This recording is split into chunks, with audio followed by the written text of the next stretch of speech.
Lihat apa yang tersisa dari kota ini. Pada akhir 2025, Rusia mengumumkan kepada seluruh dunia bahwa mereka telah menaklukkan Kupiansk.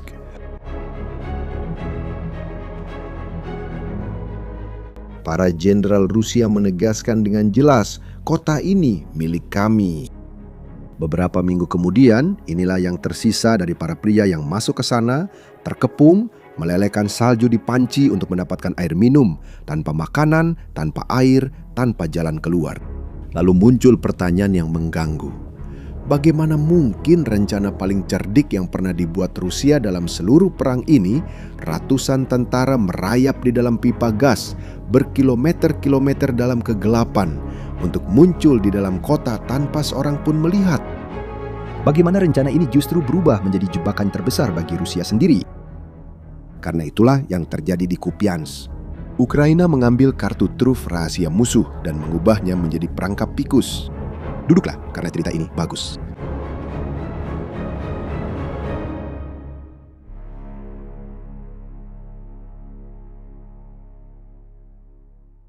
Untuk memahami besarnya perubahan ini, kamu perlu memahami seberapa besar keputusasaan Rusia.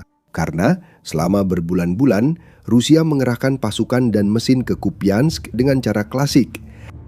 Barisan kendaraan lapis baja, serangan frontal, infanteri di ruang terbuka.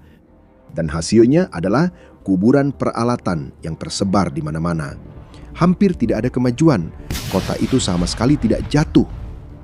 Jadi komando Rusia membutuhkan ide lain, dan muncul satu ide yang harus diakui sangat berani.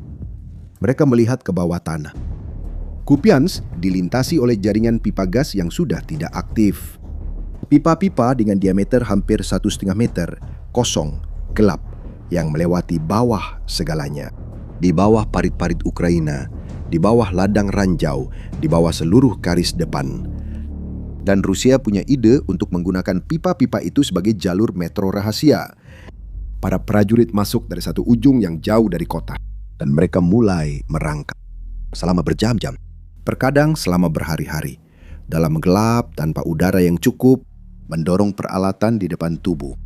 Pipa ini, menurut kata-kata salah satu orang Rusia sendiri, tidak pernah berakhir. Itu tidak manusiawi. Tapi itu berhasil. Karena itu, menyelesaikan satu-satunya masalah yang Rusia belum bisa selesaikan. Bagaimana mendekati kota tanpa terlihat? Dan di bawah tanah, tidak ada yang bisa melihatmu. Rencananya sangat brilian. Di pintu masuk. Masalahnya adalah pintu keluar. Karena pipa punya dua sisi. Kamu masuk secara tak terlihat dari satu sisi. Tapi pada suatu saat kamu harus keluar dari sisi yang lain. Dan keluarnya hanya lewat satu lubang. Di satu titik yang tidak bergerak dari tempatnya. Dan disitulah Ukraina memasang jebakan. Korps ketiga tentara Ukraina mulai memetakan mulut-mulut pipa. Satu persatu, setiap pintu keluar yang diketahui menjadi titik yang ditandai di peta.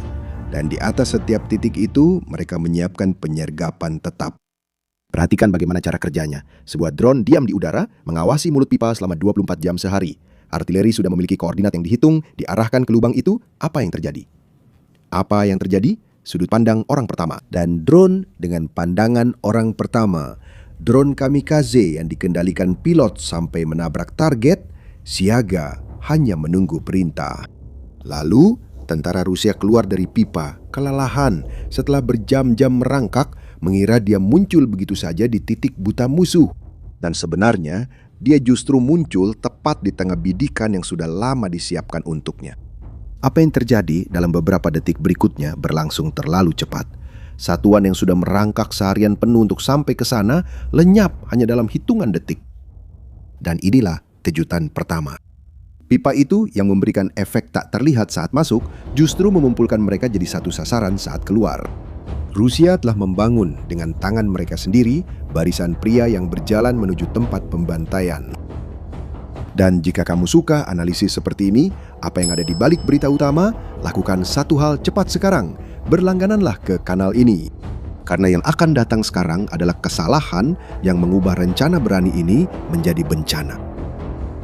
Meskipun kehilangan orang saat keluar, beberapa kelompok Rusia berhasil melewati. Mereka menyusup gedung demi gedung dan berhasil menduduki titik yang sangat berharga. Distrik UV Line, tempat jalur logistik utama kota melewati. Melalui jalur itu, suplai masuk. Melalui jalur itu, orang keluar. Siapa yang menguasai tempat itu mencekik Kupiansk. Dan disinilah Rusia melakukan kesalahan yang membuat mereka kehilangan segalanya. Para tentara menunjukkan hasil kepada komando. Para tentara Rusia ingin membuktikan bahwa mereka telah menguasai wilayah itu. Mereka mulai mengibarkan bendera Rusia di atas atap, di siang bolong, agar semua orang bisa melihatnya. Lalu muncul ungkapan itu, setan bersembunyi dalam detail. Lihat, semua orang melihat hal yang sama, termasuk drone-drone Ukraina yang terbang di atas semuanya. Mengibarkan bendera itu sama saja seperti mengirimkan lokasi sendiri lewat surat tercatat kepada musuh. Orang-orang Rusia masuk ke sebuah gedung sambil merayakan. Beberapa detik kemudian, FPV menembus jendela. Gedung itu berubah menjadi bola api. Beberapa berhasil lolos dari kobaran api, tapi ada drone kedua yang menunggu di luar. Tidak mungkin bisa lolos dari keduanya. Sementara itu terjadi di darat, di atas, di sebuah kantor yang hangat, jauh dari segalanya, komando Rusia naik ke panggung dan mengumumkan kepada seluruh negeri, Kupiansk telah dibebaskan, kota itu milik kita. Ingat baik-baik momen ini, karena inilah deklarasi kemenangan termahal yang pernah dibuat Rusia dalam perang ini. Pada saat yang sama, ketika para jenderal Rusia merayakan penaklukan itu, Ukraina diam-diam sudah mulai bergerak kembali. Dan sekarang jawab saya dengan jujur. Apakah kamu akan masuk ke dalam pipa itu meskipun sudah tahu apa yang ada di sisi lain? Lihat, kalau kamu pikir kamu sudah melihat segalanya, bersiaplah karena ini akan menjadi lebih buruk. Serangan balasan Ukraina telah dimulai. Di kota, dimulai dari luar ke dalam, melalui desa-desa di selatan, masih pada bulan Oktober 2025. Operasi pencarian dan penghancuran dari rumah ke rumah, membersihkan lingkar luar di sekitar Kupiansk sebelum memperketat kepungan. Dan saat membersihkan tepi-tepi itu, orang-orang Ukraina menyadari satu hal. Orang-orang Rusia masih menggunakan pipa-pipa itu. Jalur rahasia itu masih terus digunakan. Lalu diambil keputusan yang sederhana tapi brutal. Kalau pipa itu masalahnya, maka hancurkan saja pipanya. Dan disinilah saya memperkenalkan solusi Ukraina untuk masalah ini. Drone-drone pengebom itu terbang di atas pipa gas dan menjatuhkan amunisi di beberapa titik sepanjang jalur, menghancurkan terowongan itu menjadi beberapa bagian. Dan ada bagian pipa yang melewati bawah air, mereka juga menghancurkan bagian itu, sehingga air masuk dan membanjiri jalurnya. Sekarang coba berhenti dan pikirkan apa artinya ini. Pipa itu tidak lagi menjadi pintu masuk, tapi berubah menjadi dinding. Orang-orang Rusia yang sudah menyusup ke kota dan mengandalkan terowongan itu untuk menerima bala bantuan, makanan, amunisi, serta untuk melarikan diri jika diperlukan, kini terjebak di dalam, terkunci. Jebakannya menutup rapat. Lalu dengan musuh terjebak di dalam kota, Ukraina melakukan langkah paling cerdas dalam kampanye ini. Mereka benar-benar mengubah cara bertempur, karena membersihkan gedung demi gedung dengan cara tradisional itu sangat mahal. Kamu mengirim infanteri masuk, naik tangga, membuka setiap pintu, dan di setiap pintu bisa saja ada tentara Rusia yang menunggu dengan jari di pelatuk.